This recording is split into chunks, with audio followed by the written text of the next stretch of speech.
ಕೂಡ ನಿಮ್ಮದೇ ಆಗಿರತಕ್ಕಂಥ ಯೂಟ್ಯೂಬ್ ಚಾನಲ್ ಸ್ಟಡಿ ವಿತ್ ಪರಶುರಾಮ್ಗೆ ಸ್ವಾಗತ ಅಂತ ಹೇಳ್ತಾ ಇಂದಿನ ವಿಡಿಯೋದಲ್ಲಿ ನಾನು 8ನೇ ತರಗತಿ ಪ್ರಥಮ ಭಾಷೆ ಕನ್ನಡದಲ್ಲಿ ಸೇತುಬಂಧದಲ್ಲಿ ಕಲಿಕಾ ಫಲಗಳ ಪಟ್ಟಿ ಮತ್ತು ಪೂರ್ವ ಪರೀಕ್ಷೆ ಪ್ರಶ್ನೋತ್ತರ ಪತ್ರಿಕೆಯನ್ನು ನೋಡೋಣ.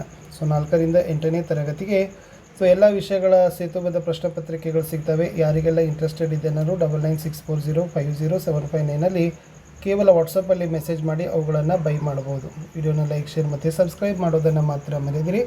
ಸಾಫಲ್ಯ ಪರೀಕ್ಷೆ ಪ್ರಶ್ನೆ ಪತ್ರಿಕೆ ವಿಡಿಯೋ ನೆಕ್ಸ್ಟಲ್ಲಿ ಬರ್ತದೆ. ಮೊದಲಿಗೆ ನೋಡೋಣ.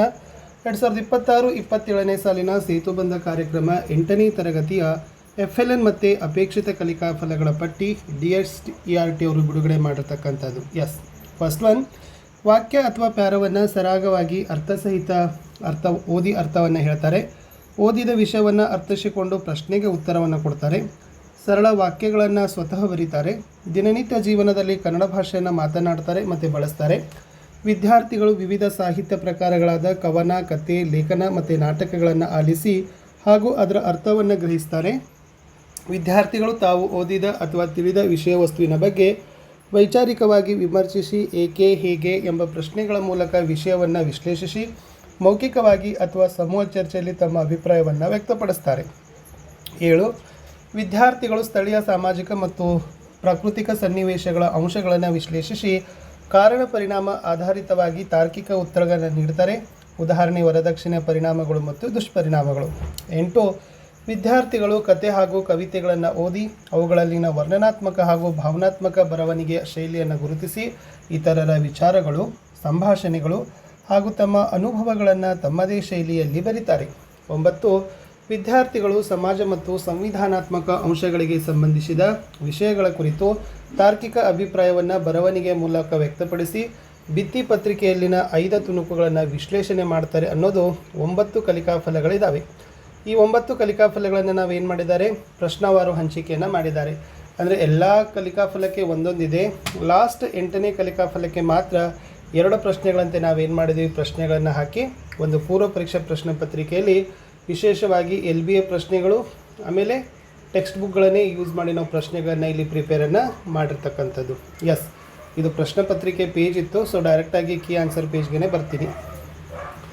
ಸೇತುಬಂಧ ಪೂರ್ವ ಪರೀಕ್ಷೆ ಪ್ರಶ್ನೆ ಪತ್ರಿಕೆ 2027 ತರಗತಿ 8 ವಿಷಯ ಪ್ರಥಮ ಭಾಷೆ ಕನ್ನಡ ಉತ್ತರ ಪತ್ರಿಕೆ ಸಹಿತ. ಮೊದಲನೇದು FLNಗೆ ಸಂಬಂಧಪಟ್ಟಂತೆ ಸರಳ ಪ್ರಶ್ನೆಗಳಿದ್ದಾವೆ. ವಾಕ್ಯ ಪೂರ್ಣಗೊಳಿಸಬೇಕು. ದೇಶ ಸೇವೆ, ಈಶ ಸೇವೆ, ದೇಶವೇ ಗುಡಿ, ದೇಶಕ್ಕಾಗಿ ದುಡಿ ಅಂತಕ್ಕಂಥದ್ದು ಇತ್ತು.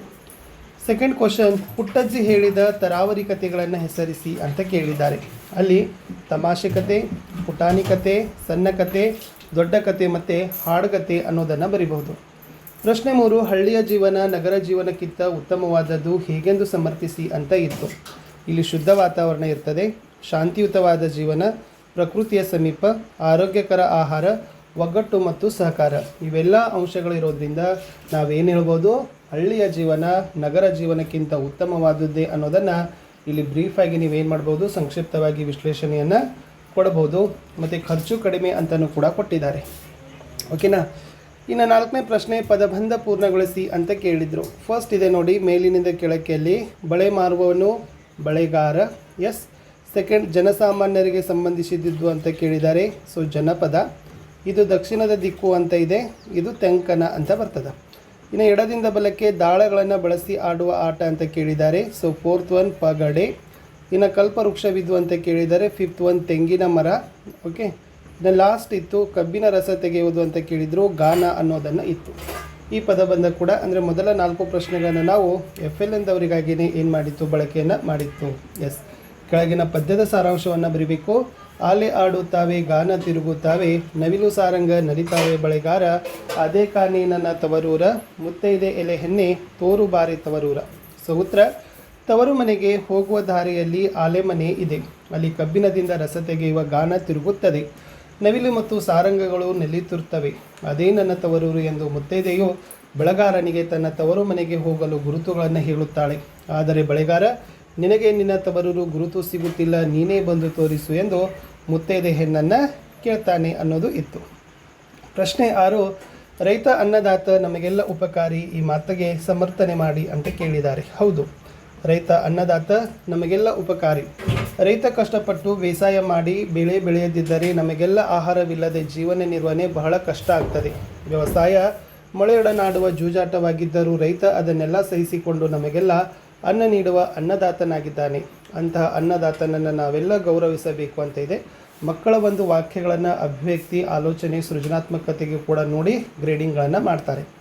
ಇನ್ನು ಕಾಡನ್ನು ನಾಶ ಮಾಡೋದ್ರಿಂದ ಆಗೋ ದುಷ್ಪರಿಣಾಮಗಳನ್ನು ತಿಳಿಸಿ ಅಂತ ಕೇಳಿದರು. ಸೊ ದ ಆನ್ಸರ್ ಈಸ್ ಹಕ್ಕಿಗಳು ಬೇರೆ ತಾನ ಹುಡುಕಿಕೊಳ್ಳುತ್ತವೆ. ಮೇವಿಲ್ಲದೆ ಚಿಗರೆಗಳು ಮಾಯವಾಗುತ್ತವೆ. ಚಿಗರೆಗಳನ್ನು ಬೇಟೆಯಾಡಿ ಜೀವಿಸ್ತಕ್ಕಂಥ ಹುಲಿ, ಚಿರತೆ, ಸಿಂಹಗಳು ತೊಲಗಬೇಕಾಗುತ್ತದೆ. ಅವಿತುಕೊಳ್ಳಲು ಮರ ಇಲ್ಲದರಿಂದ ತೋಳ, ಕರಡಿಗಳು ಓಡಿ ಹೋಗುತ್ತವೆ. ಹಣ್ಣು ಹಂಪಲ ಸಿಗದಿದ್ದರಿಂದ ಇನಚಿ ಕಣ್ಣು ಕಪ್ಪಡಿಗಳು ಪ್ರಯಾಣ ಬೆಳೆಸುತ್ತವೆ. ಬೋಳು ಮಾಡಿದ ಕಾಡಿನಿಂದ ಇಲಿಗಳನ್ನು ನಂಬಿದ್ದ ಹಾವುಗಳು ಹೊರಡುತ್ತವೆ. ಕೊರೆಯುವ ಚಳಿ, ಸುಡು ಬಿಸಿಲು, ಹರಿಯುವ ನೀರಿಗೆ ನೆಲದೊಳಗಿನ ಪ್ರಾಣಿಗಳು ಸಾವಿಗೀಡಾಗುತ್ತವೆ ಅಂತ ಬರೆದ್ರೆ ಸಾಕು. ಇನ್ನು 8ನೇ ಗದ್ಯ ಭಾಗ ಕೊಟ್ಟು ಪ್ರಶ್ನೆಗಳಿಗೆ ಉತ್ತರಗಳನ್ನು ಕೇಳಿತು. ಸಂಗೊಳ್ಳಿ ರಾಯಣ್ಣ ಅವರು ಕಿತ್ತೂರು ರಾಣಿ ಚೆನ್ನಮ್ಮ ಅವರ ಸೇನಾನಿಯಾಗಿದ್ದರು. ಅವರು ಬ್ರಿಟಿಷರ ವಿರುದ್ಧ ಧೈರ್ಯವಾಗಿ ಹೋರಾಟ ನಡೆಸಿದರು. ರಾಯಣ್ಣ ಅವರು ಸ್ವಾತಂತ್ರ್ಯ ಹೋರಾಟದ ಮಹಾನ್ ವೀರರಾಗಿದ್ದರು. ಅವರು ಜನರಲ್ಲಿ ದೇಶಭಕ್ತಿ ಮೂಡಿಸಿದರು. 1831ರಲ್ಲಿ ಬ್ರಿಟಿಷರು ಅವರನ್ನು ಗಲ್ಲು ಶಿಕ್ಷೆಗೆ ಒಳಪಡಿಸಿದರು. ಮೊದಲ ಪ್ರಶ್ನೆ, ಸಂಗೊಳ್ಳಿ ರಾಯಣ್ಣ ಯಾರ ಸೇನಾನಿಯಾಗಿದ್ದ? ಸಂಗೊಳ್ಳಿ ರಾಯಣ್ಣ ಅವರು ಕಿತ್ತೂರು ರಾಣಿ ಚೆನ್ನಮ್ಮ ಅವರ ಸೇನಾನಿ ಆಗಿದ್ದ. ಸೆಕೆಂಡ್ ಒನ್, ಸಂಗೊಳ್ಳಿ ರಾಯಣ್ಣರನ್ನು ಬ್ರಿಟಿಷರು ಯಾವ ಶಿಕ್ಷೆಗೆ ಒಳಪಡಿಸಿದರು? ಸೊ 1831ರಲ್ಲಿ ಗಲ್ಲು ಶಿಕ್ಷೆಗೆ ಒಳಪಡಿಸಿದರು ಅಂತ ನೀವು ಬರೀಬಹುದಿತ್ತು.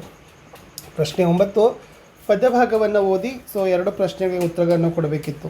ಪ್ರಶ್ನೆ ಇದೆ, ಬೆಳಗಾಗುವುದರೊಳಗೆ ಎದ್ದು ಬೆಲೆ ಬಾಳುವ ವಿದ್ಯೆ ಕಲಿತು ಒಳ್ಳೆಯವರ ಸಂಘ ಮಾಡು ಒಳಿತು ನಿನ್ನ ಬದುಕಿಗೆ ಅಂತ 4 ಸಾಲ ಇತ್ತು.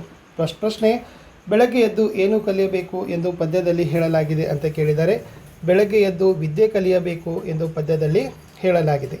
ಸೆಕೆಂಡ್ ಒನ್, ಒಳ್ಳೆಯವರಿಂದ ಏನು ಪ್ರಯೋಜನ ಅಂತ ಕೇಳಿದ್ದಾರೆ. ಸೊ ಒಳ್ಳೆಯವರ ಸಂಘ ಮಾಡೋದರಿಂದ ಬದುಕಿಗೆ ಒಳಿತಾಗ್ತದೆ ಅಂತ ಬರೆದ್ರೆ ಸಾಕು.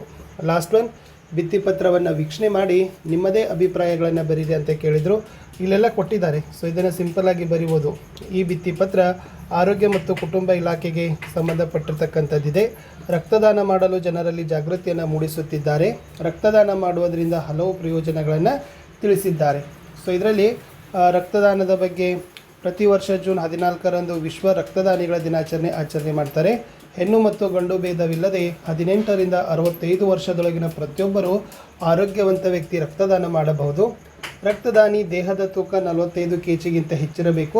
ಹಿಮೋಗ್ಲೋಬಿನ್ ಪ್ರಮಾಣ 12.5 ಗ್ರಾಮ್ಗಿಂತ ಕಡಿಮೆ ಇರಬಾರದು. ಆರೋಗ್ಯವಂತ ಗಂಡಸರು ಕಡೆಯ ಪಕ್ಷ 3 ತಿಂಗಳಿಗೊಮ್ಮೆ, ಮಹಿಳೆಯರು 4 ತಿಂಗಳಿಗೊಮ್ಮೆ ರಕ್ತದಾನವನ್ನು ಮಾಡಬಹುದು.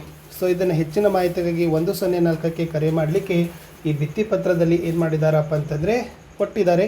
ಸೊ ಇದನ್ನು ನೀವೇನು ಮಾಡ್ಬೋದು, ವಿವರಣೆಯನ್ನು ಬರಿಬೋದು. ಇಷ್ಟಿತ್ತು ಈ ಪ್ರಶ್ನೆ ಪತ್ರಿಕೆ. ಯಾರಿಗೆಲ್ಲ PDF ಬೇಕನ್ನೋರು ಜಸ್ಟ್ ಈ ನಂಬರ್ ಇದೆ 9964050759ಗೆ ವಾಟ್ಸಪ್ಪಲ್ಲಿ ಮೆಸೇಜ್ ಮಾಡಿ ಅವುಗಳನ್ನು ಪರ್ಚೇಸ್ ಮಾಡ್ಬೋದು ಅಂತ ಹೇಳ್ತಾ ಸಿಗ್ತೀನಿ ಹೊಸ ವಿಡಿಯೋದಲ್ಲಿ.